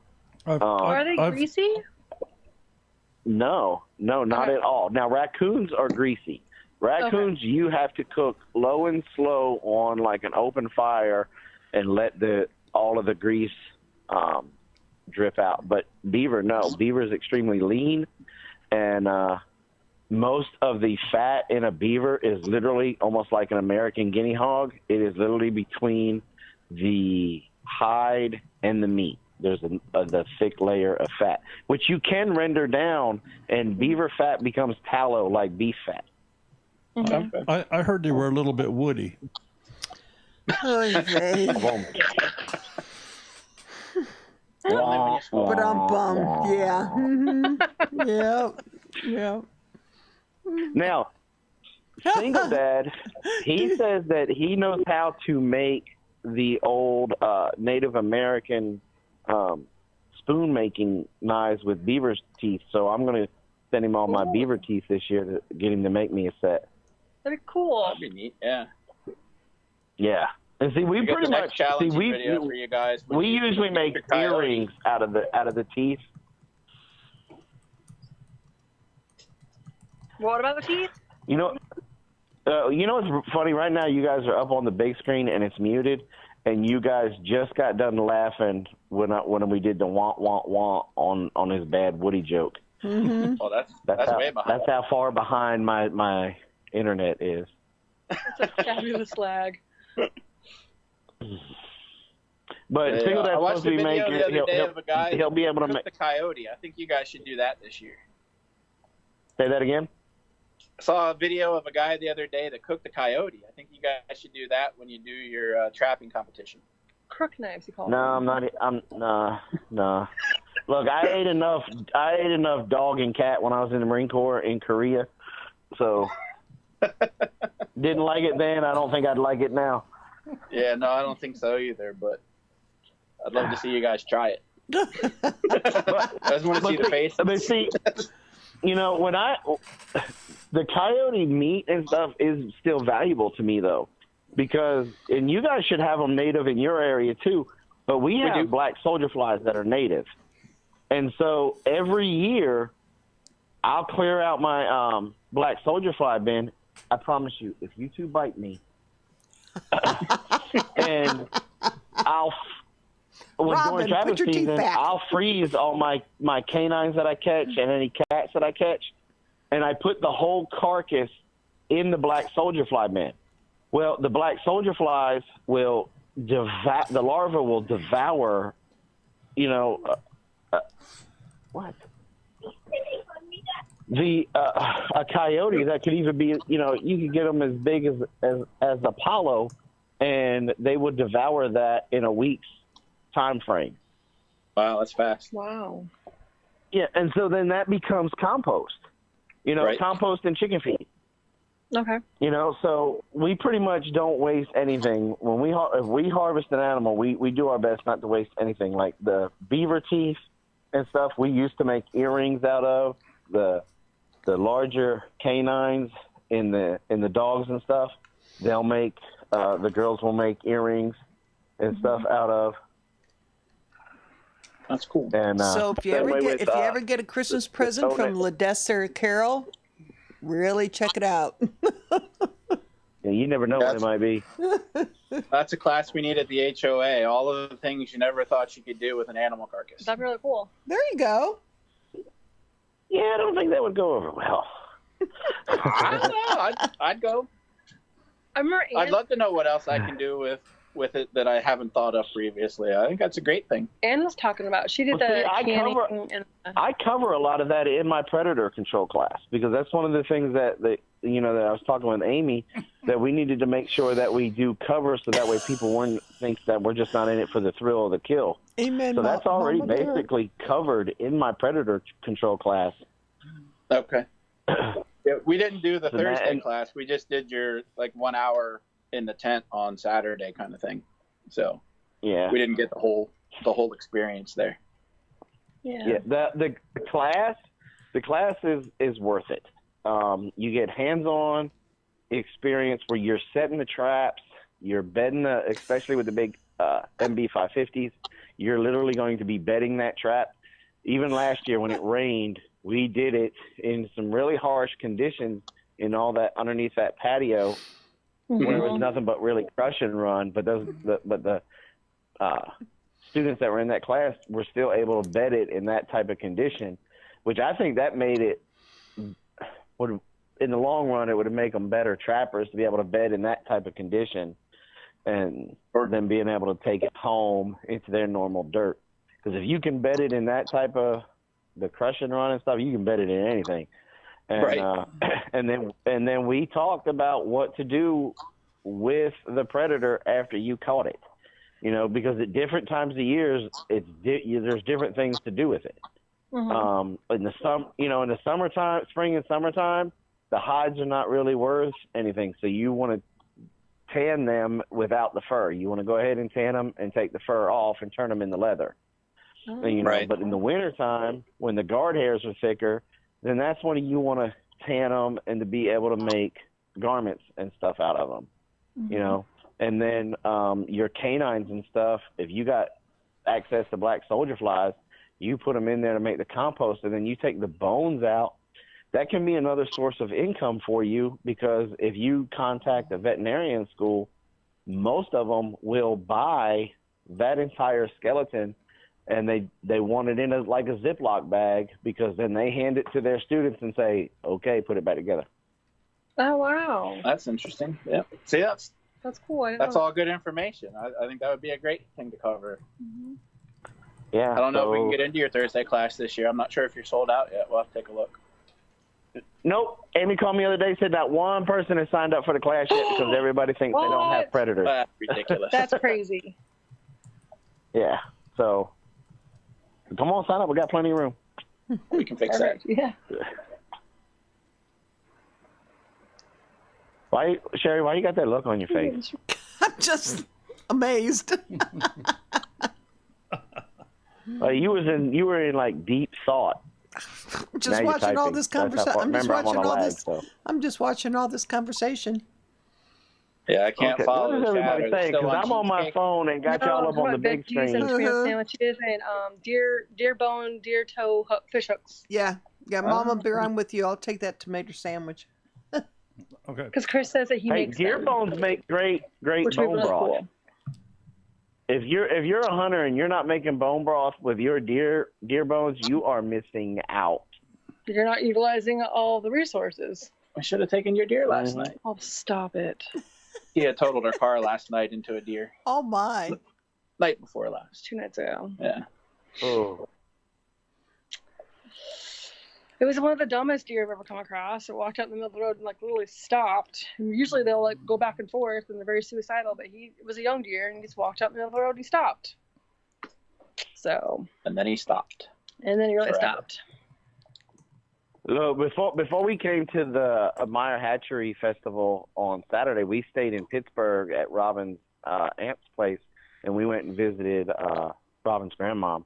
She's she's 97 and a half, and we had to leave out of that Pittsburgh at 4:00 in the morning to be able to make it on time to the Meyer Hatchery thing. Mm-hmm. The area that the neighborhood or section of town that they live in, that basically all wildlife is protected. You can't archery hunt, you can't do anything to any of the deer, and the deer know it. we were coming out at 4 in the morning, and there was just a herd of them, and they just kind of like nonchalantly walked out in front of the truck and then turned and looked at the truck like, "Do you know who I am?"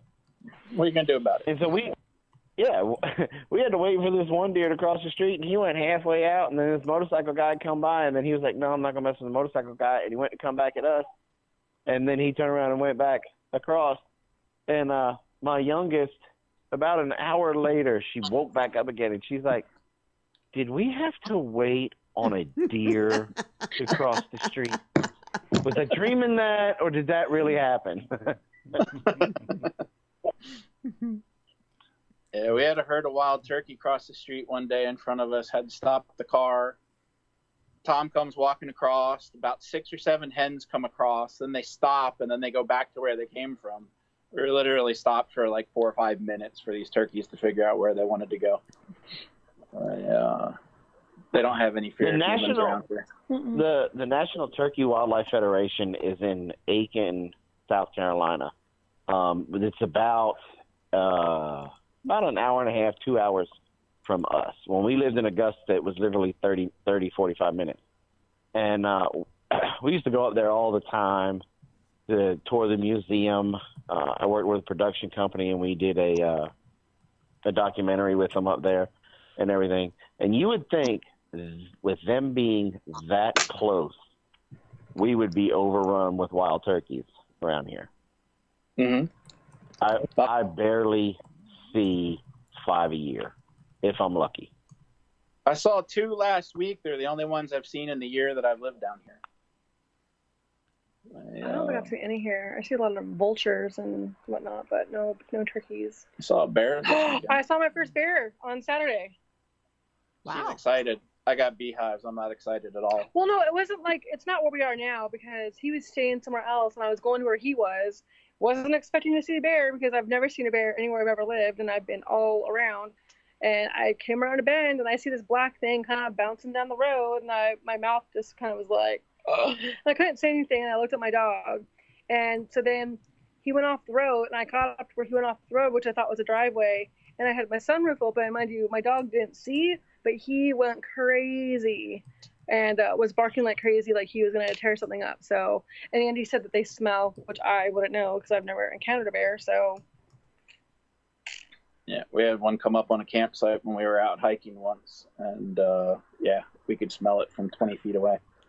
You have the craziest nose, though. You can smell anything. Jason? It was a brown bear. Jason?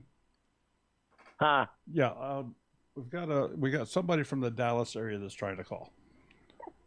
Okay. So I'll get off the phone now. Well, thank you so much for Thanks for calling in, Jason. Yeah, absolutely. Long time no see. Hey, it was great. It was great. So. Well, we look forward to seeing you in We'll see you guys at the HOA. Seriously, Yes, sign up for the class. We'll have a good time. Yes. You'll get a copy of my DVD that's coming out hopefully in August, and then you'll get hands-on and all kinds of things. So sounds great. Yeah, anybody watching should sign up for it too. Like I said, we only did your 1-hour seminar last year, and that was great. So yeah. Awesome. Well, I'm glad you liked it. And don't forget, go ahead and plan on coming down here this winter, and we'll get you some beaver burger. All right. Yes. I'm in. Beaver burger. Yeah. All right. I love food. All right. So Well, good night, I'm not everybody. complaining. All right. Talk to you later, Jason. Thanks, Jason. Bye-bye. Bye. Bye. Okay, phone line is open again now. I apologize. We can only have one call at a time, and I know there's been a couple try to call here, so it is open now. And obviously, time is kind of flying here, so we're gonna ask everybody to kind of hurry up here a little bit. We don't want to keep these folks up too late. It's already past their bedtime. Feel so old. And I feel old.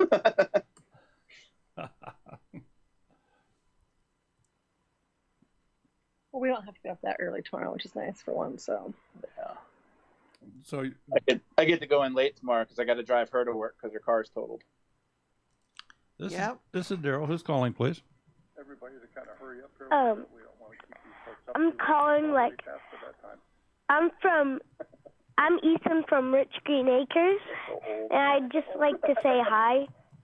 Hello there. How are you? Well, hello. You need to turn down your YouTube. I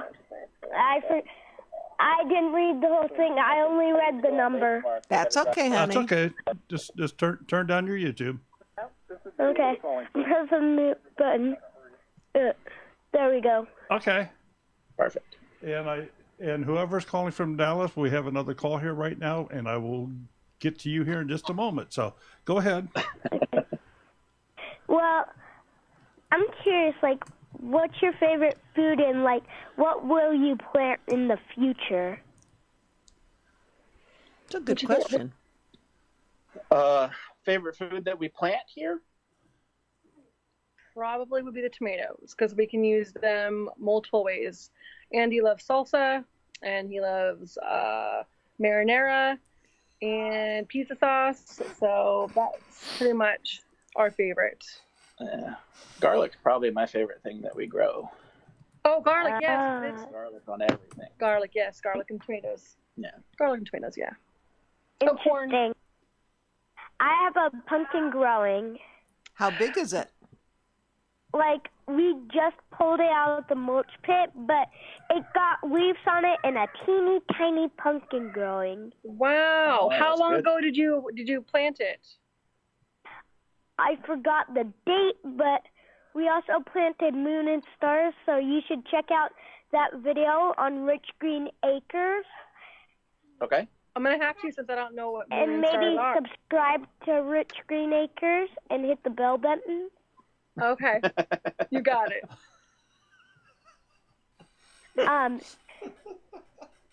So, like, I will let you go and let the other caller come in. So, okay. Yeah. Well, thanks for calling. Thank you for calling, Ethan. Bye. Tell everybody's phone. Everybody has to follow me. Oh, everybody. Okay, they're gone. All right, so the phone line is open again for whoever it is in the Dallas area phone. That was all I could see. Is that Darcy? Where? Oh, I don't know. Well, no, she's not only not in Dallas. She's further than that, like 3 hours. So. Yeah, Life with Linda. That was cute. Yep. Let's see. Good job, Ethan. This is Daryl. Who's calling, please? Hi. Hello. Hi, this is This Miss Family Rant. Darcy! See, they were right. I was texting Dia and told her I was going to call. We always text. We haven't talked on the phone, so this is extra exciting. Yeah. I can't hear. I wanted to ask about your bees. What do you want to know specifically about our bees? Well, how did you get started on them? What made you want to get bees? Because Andy's wanted bees forever, and his ex-wife wouldn't let him have them, so I didn't say no, and I came home, and he had hives and bees. Yeah, I did. I've been brewing beer for about 30 years now, mostly at home, although I did work at a brewery for a while, too. And as part of that, I ended up making mead a few times and really enjoyed it. And I wanted to bring in bees just to do my own honey to do mead with, was my original desire. And that was years ago, and was never able to do it. My ex was allergic to bees and wouldn't let me have them on the property. So when we moved here, I said, it's time. I've wanted them. I'm going to do them. I don't know what I'm doing with them, but YouTube will help me figure it out. So. Well, we've got honey, though, so that's exciting. We just have to... Yeah, I've still got to spin it, but we pulled honey off 2 weekends ago. I've got to sit out in the shed waiting until we get back from vacation. But I think we've got about 40 pounds or so. Holy moly, that's a lot. Yes, that's a lot. That's awesome.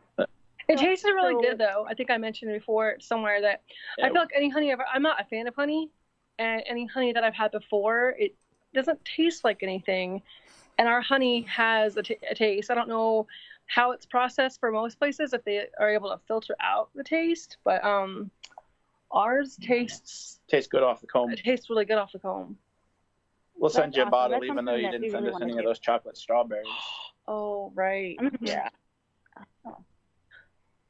What did it take to get started in it? Like, did you have to take classes? No, I did YouTube. I watched a couple of YouTube videos, and that was enough to get me started. I went out and I found a local beekeeper who was selling some nukes, which is a small startup colony. It's 5 frames. And I bought some used hive equipment off of the internet as well. I didn't buy anything new. And just kind of trial and error. I bought 2 nukes when I started last spring. I split one out, so I ended up with 3 going into winter, and 2 of them died, but 1 made it through the winter, and that's the one. All of the honey that I pulled this year came off of that one. I've got 4 more colonies that I started this year, but they're not going to produce anything for us. They'll end up needing all that honey to get through winter this year. But so next year we should be pulling maybe 150 pounds, I'm hoping. That's But awesome. it's not difficult. It's pretty easy to get started, and you guys should give it a shot. And that's all from the YouTube Academy. YouTube teaches you everything you need to know, really. I did take a bee class a couple of weeks ago for the first time, and that was specifically on rearing queens and engrafting queen cells. And that's a lot of hands-on small work under a magnifying glass. So that was beneficial to do in person. But you can learn that off of YouTube as well. I have watched YouTube videos of it and got all the information that I needed. But it was nice to do a hands-on with an instructor there to answer questions. But other than that, I haven't taken any courses. The basic beekeeping is pretty simple. You can really pick it up on YouTube quite easy. It's a lot easier than you would think.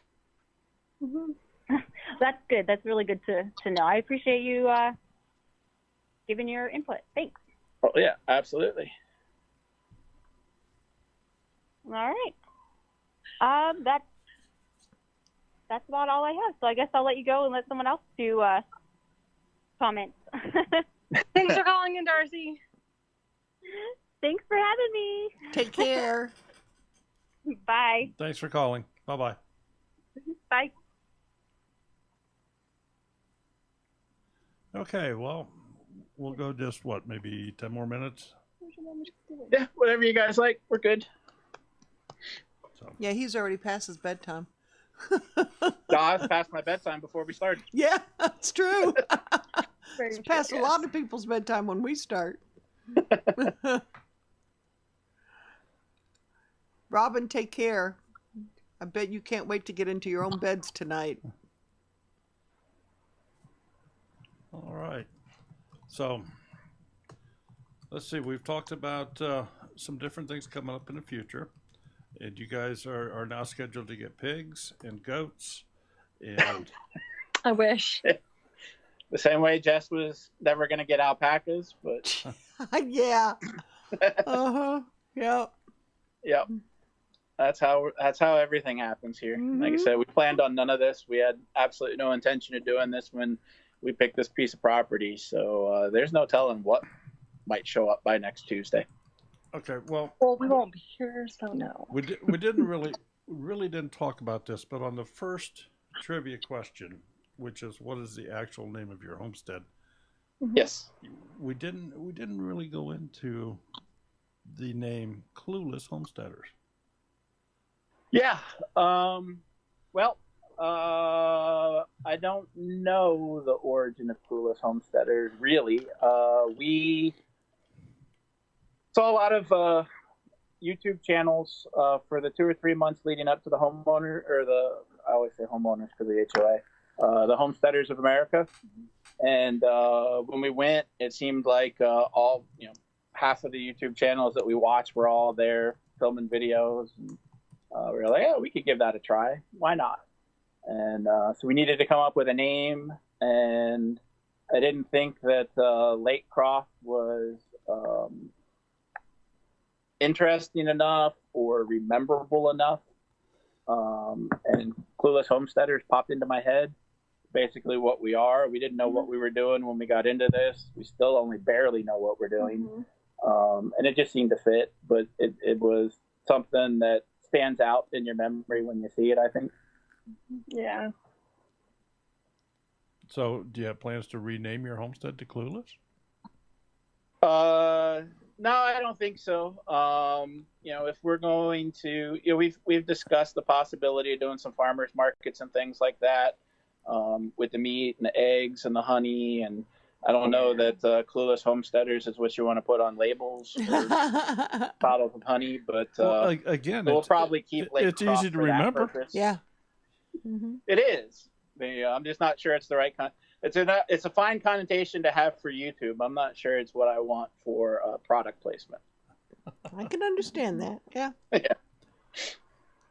Well, one never knows. I mean, it could make it take off too.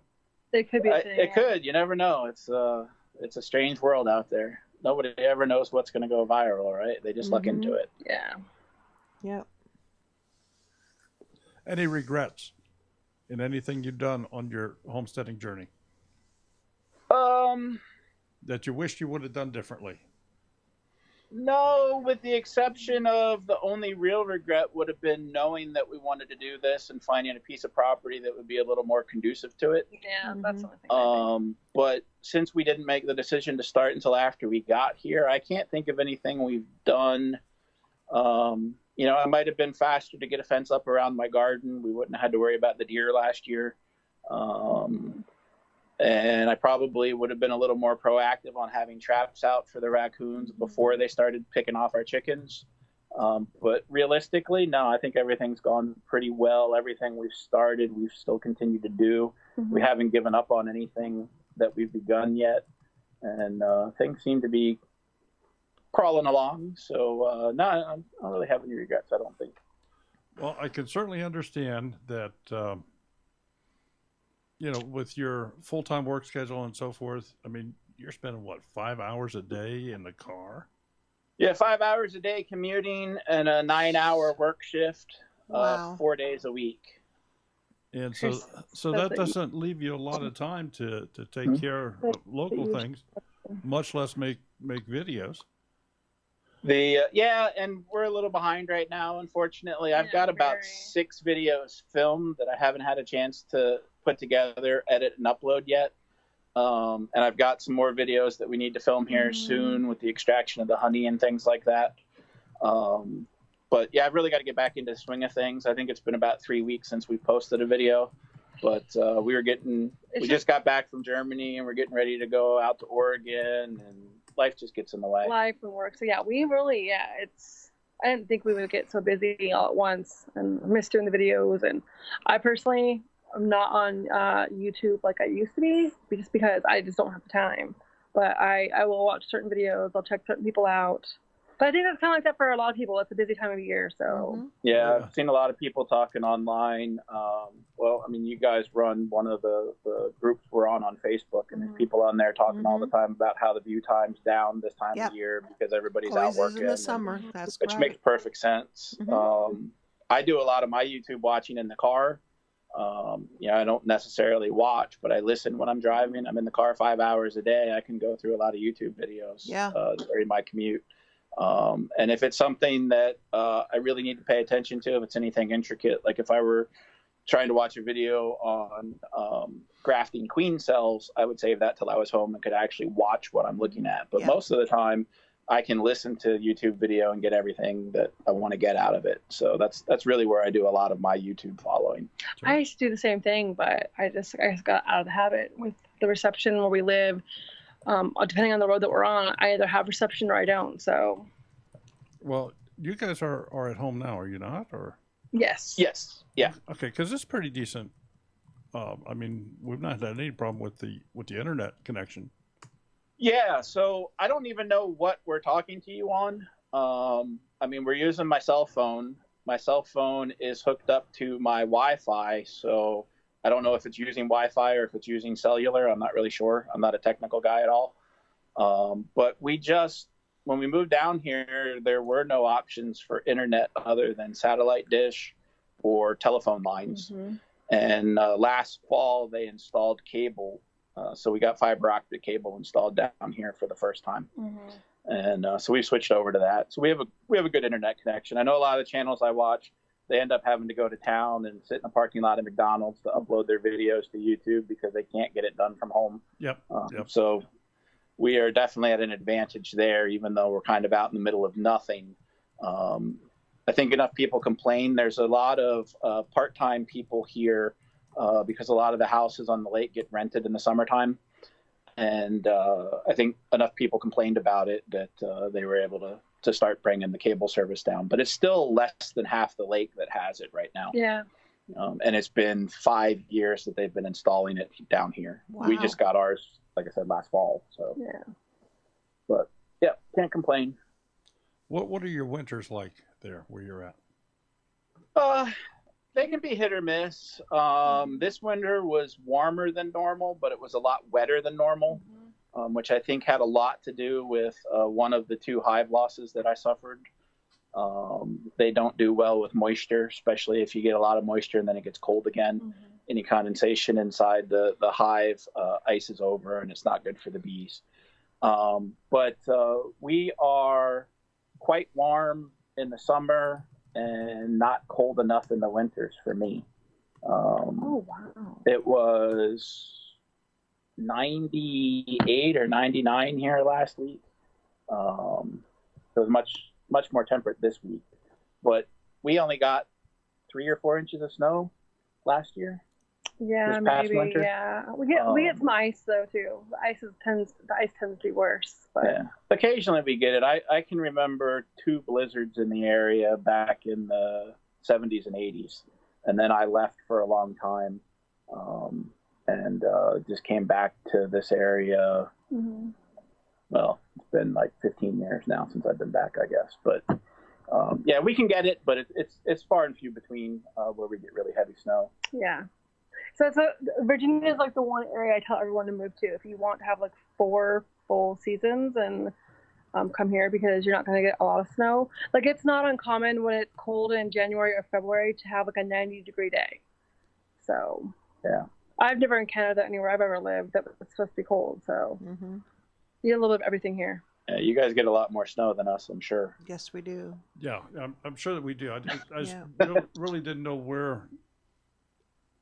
I'm trying to picture. When we were this driving, oh sorry. I was just trying to picture how far south you were there, as far as you probably get some snow. But I just want to take a second. Mountain Life, Montana. Thank you so very much. That's appreciated. Yes, thank you. Okay, go ahead. Yeah, we get. It depends on where you are. So, my friend that I've been talking about earlier in the interview here was he's out in the mountains, so he gets snow a lot more often than we do. He'll call me up. He's like, "Is it snowing there?" I'm like, "No, it's raining." And he's 45-minute drive from us to an hour, maybe an hour drive from us. And he's like, "Yeah, we got 8 inches already." Yeah, so it can change pretty drastically even within the same state. It just depends on your terrain. We're about halfway between the mountains and the ocean, so I think we get some warmer weather coming off of the water that way. Well, Tia, I know that you indicated, or you referred to, Pratt Family Homestead out of Michigan. And their Hootenanny is coming up. Do you guys have any plans to attend that? I don't think we're going to make it this year, but I would love to make several things next year. Pratt's one, VW is the other one, and I had considered also Doug and Stacy's down in Missouri. But realistically, I don't think we'll probably end up making more than one of those 3. So we're going to have to decide which one we want to do. Just for time off of work. We both work full time. There's one before that too. That's the Gathering down in Mississippi. Oh, the Deep South Homestead. Yeah. Yep. Yeah. So yeah, we got to look at a calendar and figure out what we can do. I would love to go to all of them. If I were retired, I'd jump in an RV and we go to everything there is. But it gets expensive. It gets expensive. Trust gets us on that. Yes. Yeah. Yeah, we would love to go to the one in Louisiana in July, and 1,200 mile drive. We just feasibly can't do it. Right. Yeah. It's I drove to Florida a couple of years ago. Bank account it's saying no, can't squeeze it. Yeah. Yeah. Ours, I mean, the bank account's one thing, and then the time off of work is the other. So it really gets to picking what you want to do. Yeah. Ours is or what really you can obviously do. I we mean, don't we have want to do it jobs, all. so Well, that's the other thing. I mean, even if if money were no object, Right. we would have to take our internet with us. So wireless would have to be somewhere. We'd have to stop somewhere along the road so we could do our live streams. Right. Well, that's not. I mean, if money weren't an object, you just put a satellite dish on top of the RV, and you're good to go. So you can pick up anything you want anywhere you are. yeah. All right. Well, listen, it has been a wonderful evening, and certainly enjoyed having you folks on here yeah, tonight. it was great. Too. Thanks for having Appreciate us. you having us. So It was fun. I don't want you to run away here, and we're just going to say goodnight to everybody. I'll let you go ahead and say goodnight to everybody, and we'll catch you on the back end here in just a couple moments as we close this down for them. Sounds good. Thanks everybody for stopping by. I'll go back later and actually read through the chat. I couldn't follow any of it while we were talking, so I do notice a couple of channels up here that I wasn't previously familiar with, so I'm going to check you guys all out as well. Mm-hmm. Yeah, we had some good channels in here tonight. Okay, and tomorrow night we have our Tech Talk, starts at 8 o'clock. Mm-hmm. Wednesday we have our support channel night, starts at 5 o'clock in the afternoon Eastern time. Excuse me? Thursday night. You said Wednesday. Thursday. I said Wednesday, didn't I? Yes, you did. Yeah. No, That's Thursday. it's not You Wednesday. didn't see the look on my face? If you're there at 5 because o'clock I'm not being here Wednesday night. I may be viewing other videos, but not sitting here for 4 hours watching. If you're here on Wednesday night, you are early. Next week, next Monday night, Elk and Anchor Homestead will be our guests. So stay tuned for that. Everybody have a wonderful week. Take care, and we will talk to you all later. Good night, folks. Oh, good night. Good night.